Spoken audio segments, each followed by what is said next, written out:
everybody, this is Dawn with Double D Chicks and Stuff Homestead. Chad and I have started feeding our dogs a raw food diet. So we are going to do a 3-section video showing how we feed them breakfast and dinner. They get 2 meals a day, and the process that we go through of cutting up the venison to feed them at their meals. Hello everybody, I guess you'd say I'm the person behind everything with Dawn. But today we're going to talk about the raw food diet that she mentioned. Is we feed them chicken, turkey, venison, and occasionally they get some beef if we have any. Mostly venison because it's very readily available around here, and I'll talk a little bit about that in a minute. 2 meals a day. First meal is a light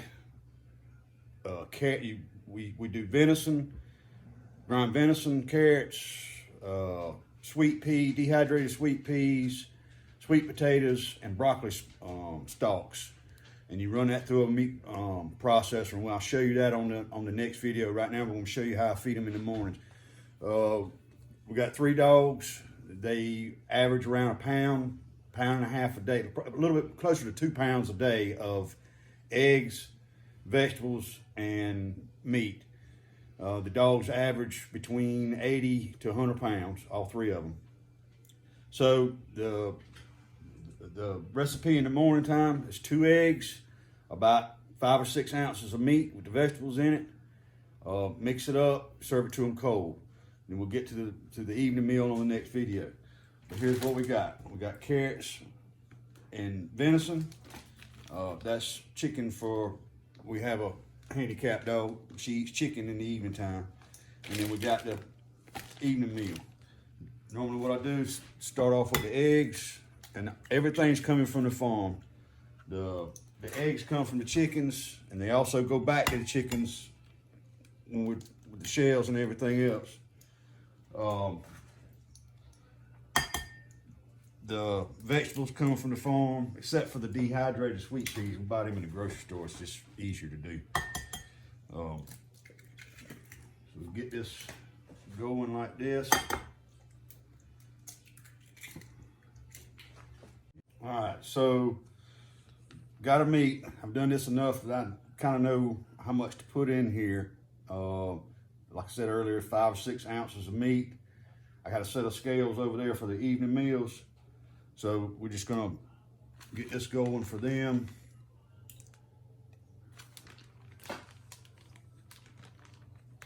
Now kind of explain to them why we're doing the raw food diet.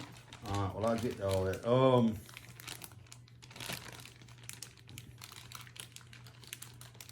In 20 years, we've owned 4 Dobermans and several half-breed Dobermans. And 3 of the 4 Dobermans have developed some form of bone cancer. Now, according to the vet, I'm gonna wash my hands and talk. According to the vet, these thoroughbred dogs, especially Doberman pinschers, carry a real high, I don't know the term, but the cancer gene is in their blood. So these dogs have been interbred so many times that they're more apt to get cancer. So we did a bunch of research, been doing research for about 10 years, and we finally, with the help of some other homesteaders, have come up with a diet that we hope is going to fix that problem. So we're going to mix this up and feed it to the dogs. And I'm trying to think if I missed anything. So if I miss anything, you got any questions, get up with Dawn and we'll do this again, because I don't get in front of the camera too much. But. All right, so got the meat mixed up. You just mix the eggs up with it. Like to serve it to them cold. I don't know if I said that in the morning, just something to change it up. And as you can see, they're ready to eat. All right, so that.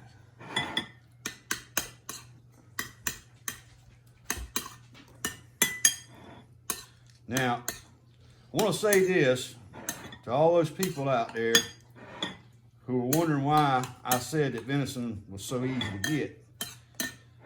And it's a real sensitive situation.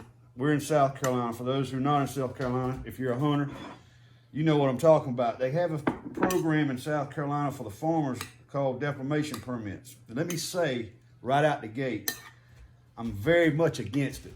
I don't think it's ethically right that the farmers can shoot deer in the off season. There's about 4 months out of the year, 4 or 5 months, I'm not exactly sure the dates, that you can shoot deer out of season. But under the circumstances, I do not agree with it. I want to make that clear. I do not agree with the ethnical part of it. But for the farmers that are around here that I know, and I know that they will shoot these deer and leave them in the fields, I've asked them to let me shoot them so I can harvest the meat.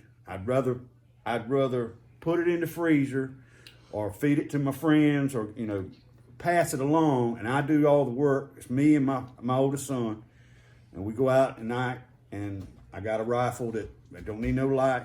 It's got thermal vision on it. I can tell specifically what's what, how big they are. So it's a precision thing that we do, taking out mature does out of the herd. And I will say it has helped the size of the bucks, because we've been doing this for several years now. We're seeing a lot of big deer. But once again, I know there's a lot of you out there that don't agree with it, and I don't agree with it either. But I'd rather me do it and do it the way it ought to be done than let the farmers shoot the deer and leave them out there for the coyotes and the buzzards to eat. So saying all that, I don't want to step on no toes, but they ready to eat. I'm gonna let Dawn show you, basically them eating, and then we're gonna go on to the next segment throughout the day. All right, come on.